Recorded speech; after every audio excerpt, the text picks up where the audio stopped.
Have you ever wondered, why do Jews keep the Sabbath?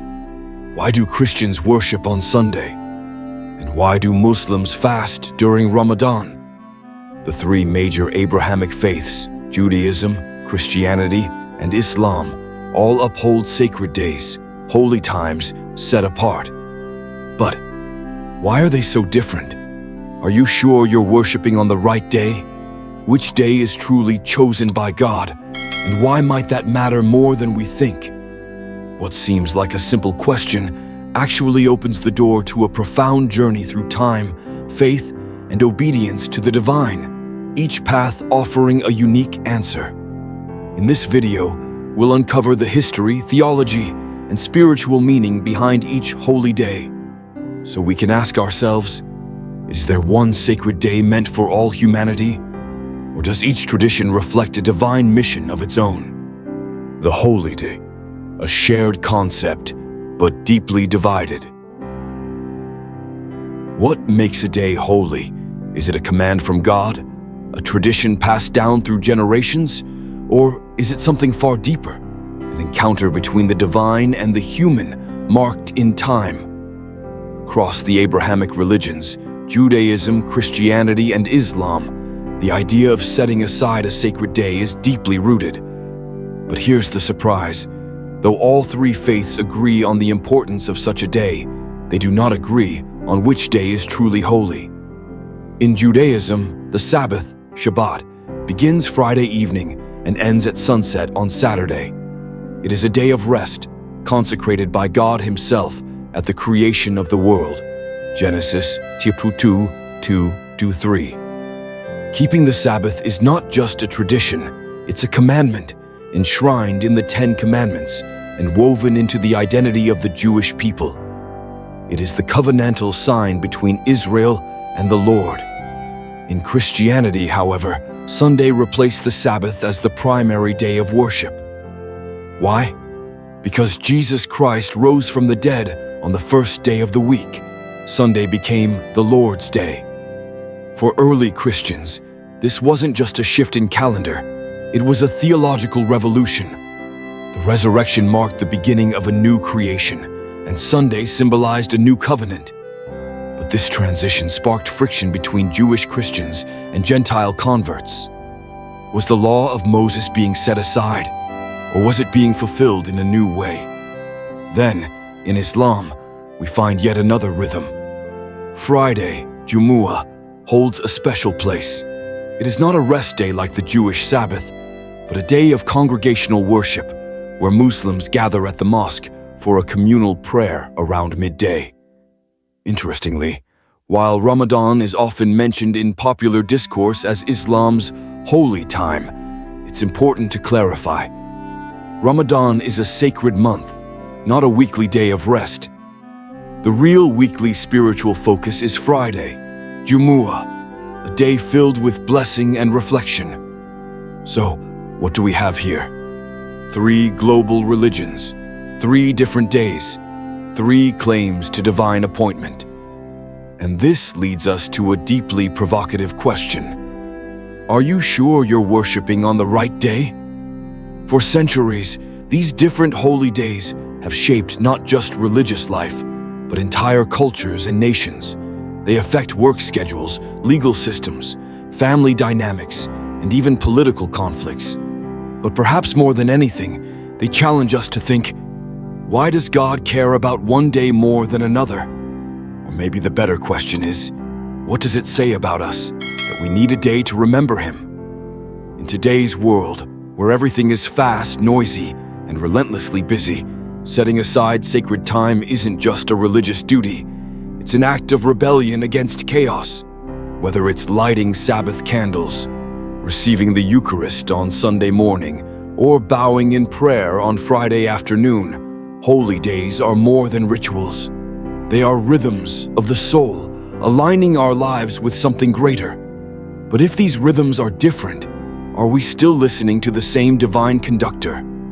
Stay with us as we journey deeper through history, theology, and lived experience to explore why this question matters more than we think.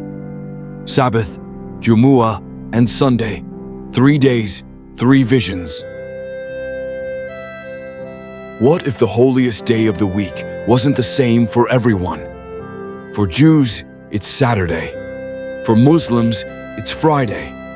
For Christians, it's Sunday. Each tradition reveres a different day, but all claim it is divinely appointed. So, who's right? Let's begin at the beginning. Judaism. Sabbath, a day set apart. In the book of Genesis, we read that on the seventh day, God rested from all his work. Genesis chapter 2. That seventh day, Shabbat in Hebrew, became a cornerstone of Jewish life. It's not just a day of rest, but a covenantal sign between God and his people. Exodus 31:16-17. From Friday sunset to Saturday sunset, Jewish families gather. Candles are lit, prayers are sung, and labor is set aside. It's a sacred pause, a weekly reminder that God is creator and that human life has dignity beyond work. For Jews, the Sabbath isn't optional. It's divine commandment. One of the 10. To break it is to breach a relationship. Islam. Jumu'ah. Gathering before God. In Islam, the Friday prayer, Jumu'ah, is deeply significant. Though Muslims do not consider Friday a day of rest in the same way as the Jewish Sabbath, it is the most spiritually charged day of the week. The Quran commands, "You who believe, when the call is proclaimed for Jumu'ah, Friday prayer, hasten to the remembrance of Allah and leave off trade." Surah Al-Jumu'ah 62-9. Muslims gather at the mosque for a sermon and collective prayer. The emphasis is not on ceasing all labor, but on prioritizing worship and reflection over material concerns. It is a moment of unity, renewal, and accountability before God. Important note: Ramadan is not a day. It is a month of fasting, prayer, and spiritual refinement. Sometimes misunderstood in interfaith conversations, it's crucial to clarify. Jumu'ah is the holy day in Islam, not Ramadan. Sunday, the day of the resurrection. Christians, surprisingly, do not keep the Jewish Sabbath. Instead, they gather on Sunday, the first day of the week, because it is the day Jesus rose from the dead. Early Christians saw this as more than a convenient shift. It was the birth of a new creation. Sunday was not just about remembering rest, but about celebrating redemption. As Saint Ignatius of Antioch, a disciple of the Apostle John, wrote in the 1st century, "We no longer observe the Sabbath, but live in the observance of the Lord's Day." This shift, though controversial, was profound. It wasn't merely a scheduling change, it was a statement of identity. Jesus is the new beginning, and Sunday became the symbol of this renewed covenant. So now we see 3 days, 3 sacred rhythms, each claiming to reflect the will of God. But how did these communities diverge so significantly on something so foundational? Is this just cultural evolution or a deeper spiritual statement? And most importantly, are you sure you're worshiping on the right day? Let's journey into that mystery in part 3.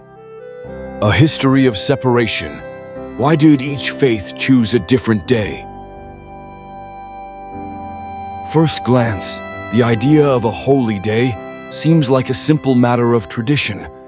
But if we trace the history behind why Judaism, Christianity, and Islam each hold a different sacred day, Saturday, Sunday, and Friday, we find a story not just of theological divergence, but of identity, memory, and even subtle resistance.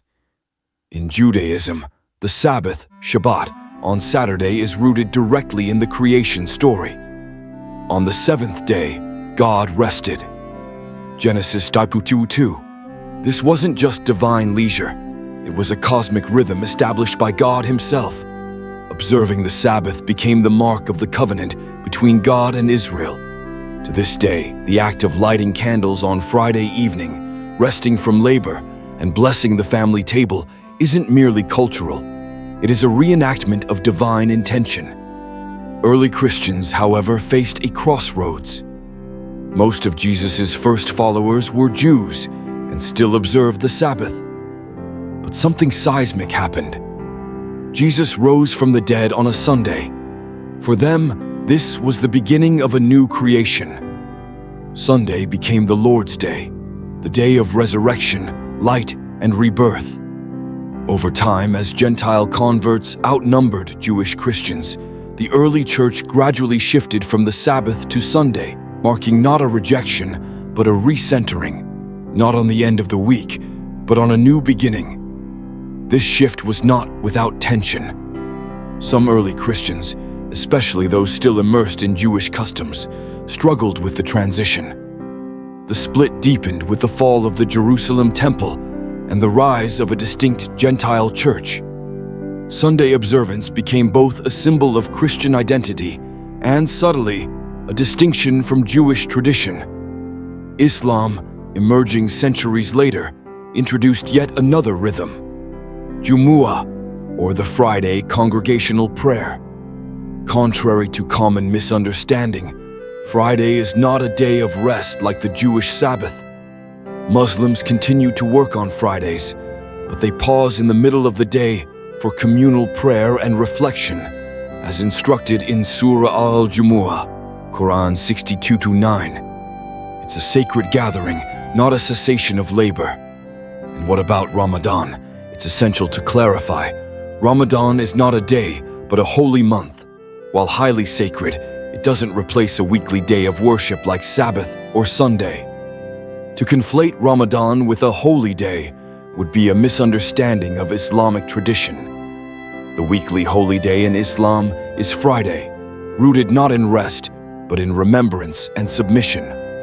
This history of divergence is not just doctrinal, it is deeply human.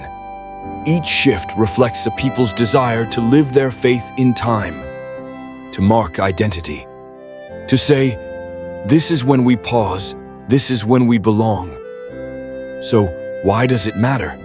Because behind the day we choose to worship is the God we believe in, the community we form, and the story we tell ourselves about where we came from and where we're going. Are you sure you're worshiping on the right day? 1 God. 3. Approaches to worship. It is one of the most striking paradoxes in the history of religion. Judaism, Christianity, and Islam all worship the same God, the God of Abraham. Yet they approach him in such profoundly different ways. For Judaism, God is intimately tied to covenant, a sacred bond with a chosen people. The Jewish people express this covenant through fidelity to the law, Torah, tradition, and ritual. The Sabbath is not just a day off, it's a commandment, a sign of belonging. Lighting the Shabbat candles on Friday evening isn't merely symbolic, it is a sacred act of entering into God's rest as their ancestors did. The home becomes a sanctuary, and silence replaces the noise of the world. Christianity, born from within Judaism, pivots its focus on Jesus Christ, the one they believe to be the Messiah, the Son of God. His resurrection on a Sunday redefined everything. The Lord's Day became the heart of Christian worship, not because it denied the Sabbath, but because it celebrated a new beginning. Salvation made present in the risen Christ. For Christians, the Eucharist celebrated on Sunday isn't only a memorial, it is communion with the divine, an anticipation of eternal life. Then comes Islam, proclaiming a return to the pure worship of Allah, the God of Abraham, Moses, and Jesus. For Muslims, faith is rooted in submission, total surrender to the will of God. The Quran calls the faithful to pause each Friday at noon for Jumu'ah prayer. It's not a day of rest, but a spiritual checkpoint, a weekly moment to realign the soul with divine truth, to remember who we are and to whom we belong. And here, in these different expressions, we glimpse a shared longing, though spoken in different languages of the soul. A Jewish mother lights the Shabbat candles, her children watching silently as the week fades into holiness. A church bell rings across a Sunday morning sky, calling the faithful to gather, sing, and remember the empty tomb. In a crowded mosque, men and women stand shoulder to shoulder as the imam begins the Friday sermon, the world outside slowing for a sacred pause. 3 faiths, 3 rhythms, 3 reflections of one eternal mystery. And while they may differ in doctrine, they are united in this: time matters. When and how we worship reveals not only our theology, but also our identity. What we do with our most sacred moments says everything about the God we believe in. So is it division or diversity? Perhaps the better question isn't who got it right, but rather, what is God teaching us through these different approaches? Could there be one holy day for all humanity? In a world often divided by religion, the idea of a shared holy day might sound naive or even impossible. But what if the goal is not uniformity, but understanding? Across the globe, interfaith dialogues have increasingly turned their attention to this very question. Could the sacred rhythms of Judaism, Christianity, and Islam find a point of resonance, not to erase their differences, but to recognize their shared longing for God? Religious leaders have, at times, stepped into this delicate space. Pope Francis has frequently emphasized the spiritual ties between the Abrahamic faiths, affirming that we all seek the face of the same Creator. In 2019, during his historic visit to Abu Dhabi, he signed the document on human fraternity with Sheikh Ahmed El-Tayeb, Grand Imam of Al-Azhar, calling for mutual respect and peaceful coexistence. These moments, though rare, remind us that even a day set apart for God can become a place of encounter rather than exclusion. The Sabbath, Jumu'ah, and Sunday worship are rooted in deeply sacred traditions. None of these days can or should be replaced by another. But perhaps their parallel existence invites us to a deeper insight. The God we worship transcends time, and yet chooses to meet us in time. It's not the calendar that sanctifies the moment. It's the heart that enters into it. Imagine this: a rabbi closing his week with the gentle glow of Shabbat candles, a priest lifting the Eucharist before a quiet congregation on Sunday morning, a Muslim standing in peaceful submission during Friday prayer, forehead to the ground. 3 sacred acts, 3 different days, but one shared intention: to draw near to the divine. In this light, the holy day becomes not a point of argument, but an opportunity. A reminder that even when our rituals differ, our thirst for transcendence remains the same. Could a holy day become a meeting point instead of a dividing line? That's a question each of us must answer, not with words, but with how we honor God and respect one another. And maybe, just maybe, God does not demand that we all worship on the same day, but He always invites us to come with the same heart. If this message stirred something in you, don't keep it to yourself. Share this video with someone who might be asking the same questions. Let's build bridges, not walls. And if you haven't already, subscribe to our channel for more deep dives into the mysteries of faith. Sabbath, Jumu'ah, or Sunday. We may not worship on the same day, but perhaps we are all being invited to seek the same God with sincere hearts. Did this open a new perspective for you? Tell us in the comments. Which day do you keep holy, and what does it mean to you? Know someone who's been wondering about this too. Share this video. One simple insight might completely change how they see faith, worship, and truth. Support A&O Productions by liking this video if it brought you clarity or inspiration, subscribing so you won't miss our next biblical deep dive, sharing it with someone who's searching for meaning. Let's journey through God's Word together, not just to know more, but to live more deeply.